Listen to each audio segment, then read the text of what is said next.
Can you flex your shoulder with the straight elbow in 90 degrees lang? Chin tucking. Okay. Minimum or maximum protection phase, supine. As the patient progresses from supine to sitting to standing to unstable position. Unstable, which means the patient can easily fall. Okay? Like sitting on a ball, standing in one leg is a unstable position. So, this is the most stable, maximum protection phase, minimum loading, chin tuck, 90 degrees, that's 8 seconds. Okay? Means 8 seconds, stop, 8 repetition, same gap. Next exercise, number 3, chin tucking while the patient is in 90 degrees of abduction. From the side. Okay, abduction. Okay, so hold that position for 8 seconds, then repeat it 8 times or 10 times. Okay? That's number 3. Number 4 is just let the patient turn a little tape. Turn a little tape. Okay, thumbs going in. While doing chin tucking. Okay. 1, 2, 3, 4, 5, 6, 7, 8. Then repeat it 8 to 10 times.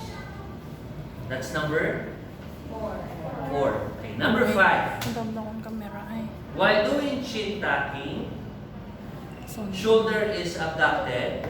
Ako nag-yellow. Abducted in 90 degrees with external rotation at end range. While doing chin tucking. Okay, that's number 5. Ara ka na sa moderate protection, moderate limb loading na. So, moderate limb loading, 1. There's 2, okay? Limb loading, okay? While doing chin tucking, the patient is doing diagonal patterns.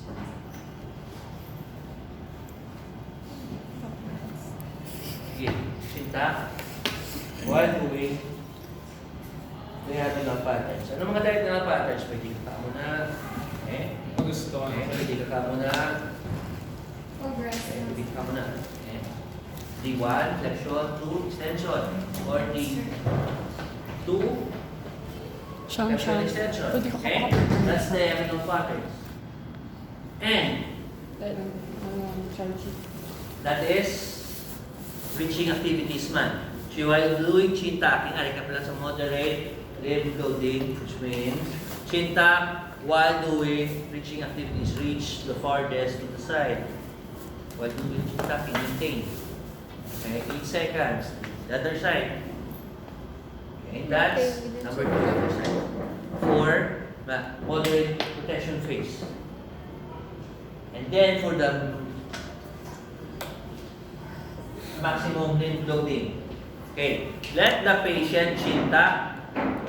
Okay, and then let the patient do this position. Okay, push forward while doing. Lift your shoulder. Lift shoulder back. Shoulder. Clear your shoulder blade. Clear your shoulder blade lang. Patingin. While doing chin tucking. So, reach na baba. Yan. Ga-activate man ang imong core. Okay, you can use weight or you can use your hand or just the weight of the patient. And you can do reaching activities by pushing. Okay, push mo po, feel it. While doing your chin tucking, the other side, push. Those are examples of your maximum loading using neck stability exercises. So, to progress the patient, you can do sitting, standing, and on an even terrain. or unstable position, like sitting on a terrible while doing reaching exercises with chinta. Okay, you can do that. Okay, 8 seconds hold, 8 repetition. So we're done with your neck. Most common exercises for the neck. Okay, next exercise. This exercise usually is given to the patient with spinal, lateral division of the spine. Okay? Like for example, a patient with scoliosis. Sino may scoliosis? Oh, That's Miss Julio. Ikaw di ba, Klames? Actually, most of us have a slight degree of scoliosis. Remember guys, we are doing this exercise for patients with less than 25 degrees of scoliosis. Less than. Because more than 25 degrees, you recommend brace and surgery. Especially if it's progressing type of scoliosis. So the patient's position is quadruped.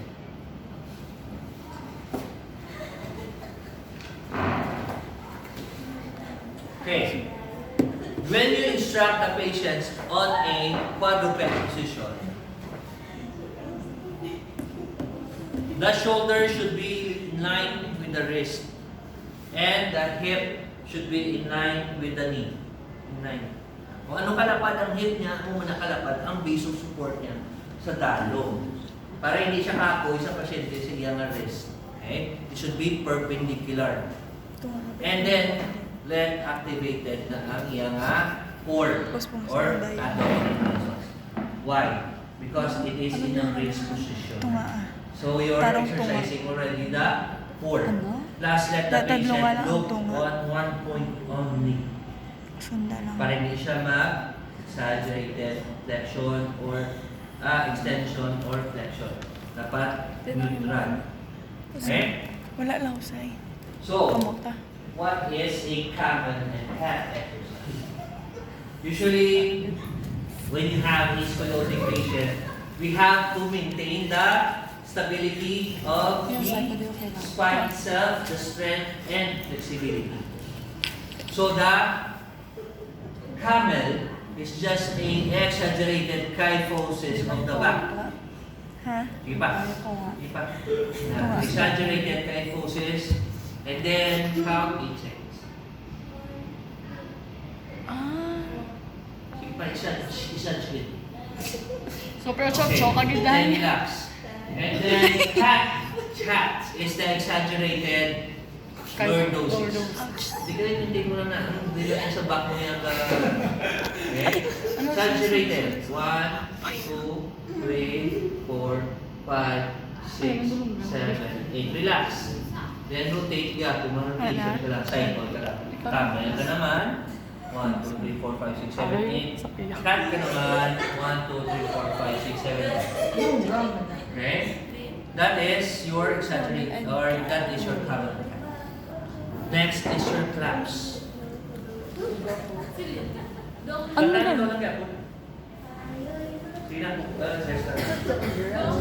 So, Ano gani mo? Nalipad ng isang claps. Okay. Ang mama mo na oh. is done with patient with S, Ang gamo mo. curve, and C curve.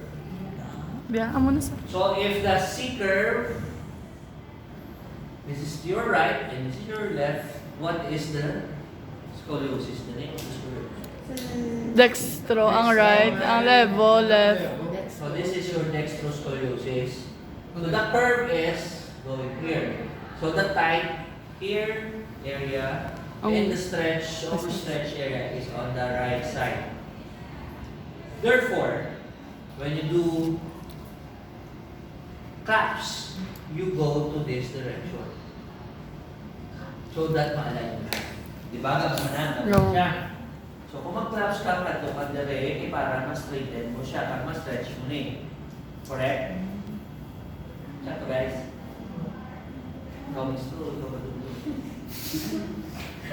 Okay? Yes na lang kami ganun, sir. Okay. Ano yan? So, there are different ways of doing claps. Okay, this is one way. Okay, for example, this is a C curve. Okay, right, dextro, which means the patient has curve na analisakon. This is the tight area. This is the tight area and this is the stretch area. So, during claps, the therapist is just instructing the patient Ma-overlock. to walk overlapping on the affected side, okay, while the therapist is holding the pelvis for stability. Okay, walk, going to that area, going to your right, going to your right, until the patient feels stretch. And hold 8 seconds, 1, 2, 3, 4, 5, 6, 7, 8, and walk towards your left. Roll towards your left. Sige pa. Sige pa. Towards your left. Tato di sa ako. And go back again. To your right. Hold. Remember guys, may hold. So dali sa piyak, wala. Sige, balik. Okay, balik. Hold. Okay? Dito lang ko ga-hold because dito ko ga-stretch. Sa piyak ko yung ga-stretch. But, galahat siya, this is an active exercise because your goal sa scoliosis is to maintain your strength and flexibility. So, you're doing two. Strengthening activity plus stretching or flexibility of the tight area. Okay? That's claps. And the other exercise for scoliosis that is claps, patient is on the Edge, sa table. Okay? So for example, this is C curve. C. Okay? Ang exercise naman is crawling forward. But the activity is claps. Okay? So which means I have to do this. Okay? And the other side. So this is stretch. Look at the position of the patient. This is stretch area. Namunin na stretch na mo. Okay? And then walk. Okay? Pagka muna ka position na hold. Okay? Para ma-stretch niya na. Okay, okay. And then walk. Then hold. Okay? Para ka-stretch na siya. Sa activity siya. Okay? Do it 8 seconds hold with 10 repetition na balik-balik nyo or 8 repetition na balik-balik. So that's claps. What if the patient has an S-curve? It is a different walk na siya. Okay? S-curve naman. When you're naming a S-curve, para tapos matutunan thoracic area and your lumbar area. Your point of reference is your thoracic. When you say dextroscoliosis S-curve, which means there is a dextroscoliosis here, but there is a levoscoliosis on the lumbar. Again, what is sir? Again, sir. What is sir? Your doctor tells you that there is a dextroscoliosis S-curve, which means your thoracic is dextro. But because it's an S-curve, your lumbar area has a scoliosis also, but it's levoscoliosis. Okay, yes? Okay? So claps, walking activity or crawling activity is different. For example, they say S-curve, dextro, which means the tight here and tight on the lumbar here. Okay? So I have to stretch first this one, okay? But you're stretching also this one. So same for S, And for C is contralateral. Contralateral. Okay, S, same. Okay, look up, same. Hold, okay, because you're stretching this area and this area. But walk. Hold 8 seconds. 1, 2, 3, 4, 5, 6, 7, 8. Okay, then walk, then hold. Okay? Magamulan to siya ng posisyon, hold. All throughout, sa iba ng nga intervals, they are, walk siya, pagkaamo na ng posisyon, hold. Okay? That's your claps. Claps. Okay, next is scroll. Okay. Scroll. I will introduce you to scroll. However, you have to have a level 2 scoliosis seminar for practicing this technique. Okay, but we will just introduce you because it is your in your Damo Okay, ka sa seminar para sa word CPR. example. Sa So, scroll. Ganesha taping. Pati ara pag Scroll is just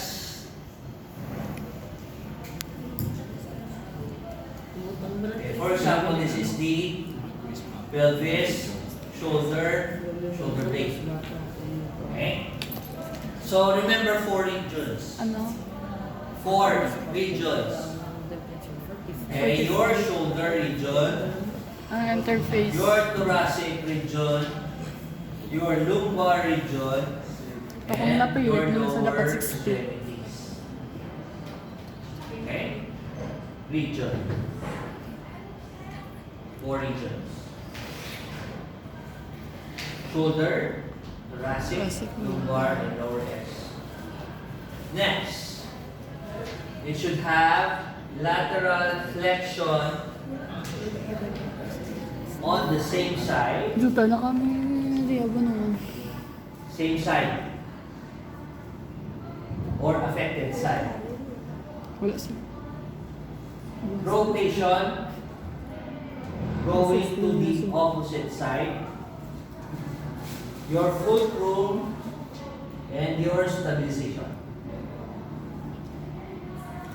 Okay, remember the 4 fours.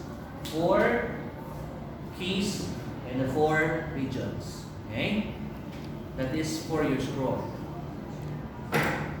First is, for example, scroll usually is done depending on the level of scoliosis. Where is your apex? Sir, kita ko man ay ang apex, which means you need the X-ray of the patient so that the apex usually has the most rotation of your spine. That's why patient with scoliosis usually has the opposite breast is bigger or chest is bigger because of the rotation. And the hand is on the same side. Same side, which means, and the opposite side usually is larger than chest area because of the rotation of your spine. Okay? When there is rotation of the spine, there is rotation also of your rib cage. Okay? So, for example, this, worship position. Lower position usually is worship. Usually the most Load. Okay. Sit on your heel and then bend. Okay. That's a worship position. Okay? So, for example, sit niya po next to scoliosis siya. Okay? So, which means the apex is here. Okay? So, first, na-stabilize na niya. This position usually is stable na ang patient. Ang iyang lower X region is stable. Your instruction to the patient is lateral flexion to this side and rotate to the opposite side. Okay? So, when doing that, the therapist is holding the patient's Pelvis. pelvis for Stabilization. stabilization, and the other hand usually is on the apex Okay? Pushing it as a fulcrum. Okay? Bend sideward, going to the side, and rotate.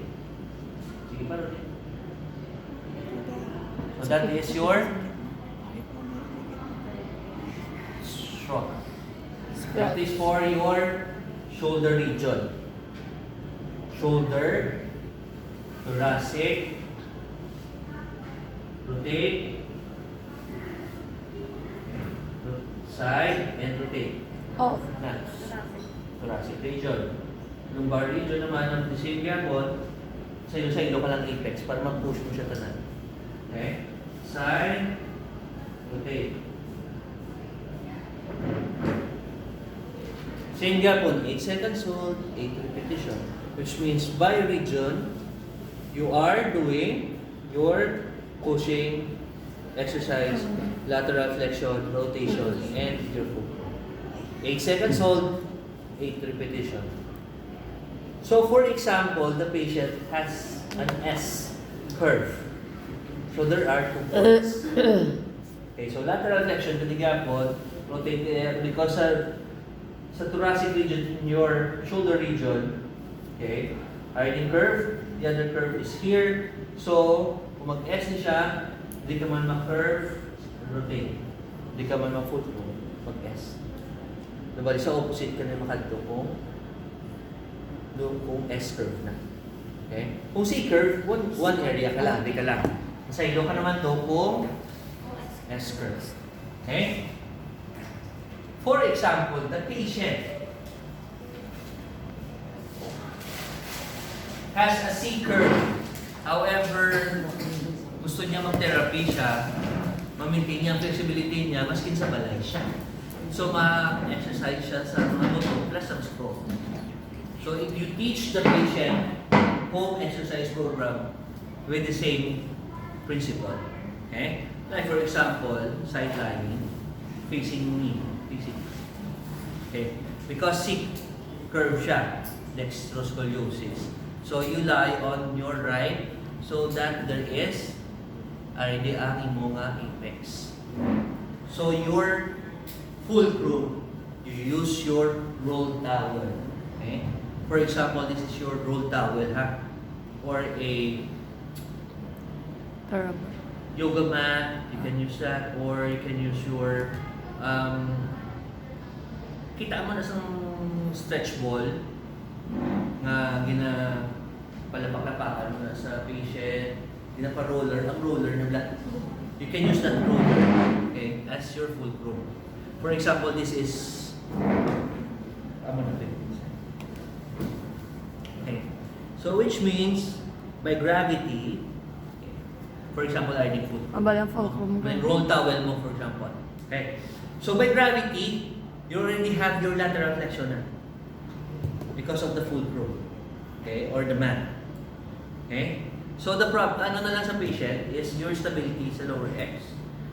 Okay, para hindi siya magsagay-tiyo. Okay. And then ang rotation, which means let the patient just rotate to the opposite side. Okay? Pabong mo naman siya sa balay nila. And then, ma'am, kung matapos mo na ang 8 ka repetition, 8 seconds hold, 8 reps, sa iluhon mo naman ang fulcrum mo. Sa tunga-tunga, medyo tunga. Okay? For example, alam mo na daan, tunga. Pati same mo magyapon ang rotation. Okay? And so on. Kung sa S-curve, which means side long siya. Position. Okay, because the fulcrum is already, or the apex on the lumbar area is here on the opposite side. So, lisot siya yung malisot pa. Okay, gets? Kung S-curve, usually, sibla C-curve ka muna na din. So, kung S, ay ang isa yung ka-curve. So, which means, masaylo siya kaysa iluon mo niyang direct. So, may ang side yung position niya. So, bali, mag-face naman siya dito sa inyo. Okay? Mag-face naman siya sa inyo. For example, ay niyang kay S-curve na siya. Okay, naka-rotate, naka-side flexion na siya. Then, rotate siya sa single position. Para ma-exercise siya ang scroll sa iyo. Okay? Gets? You need to practice and break. Right? Sige, sir. Am I going so fast? Done eh. So that pwede nyo ma-practice mga exercises para magkano sa lumbar. Okay? Medyo tasig lang eh. Okay, this is usually 11 exercises plus 5 levels. So, bali 16 exercises lang. Oh. No comment. Ah. Okay. Lin, cut ko doon na yan. Which means you have, if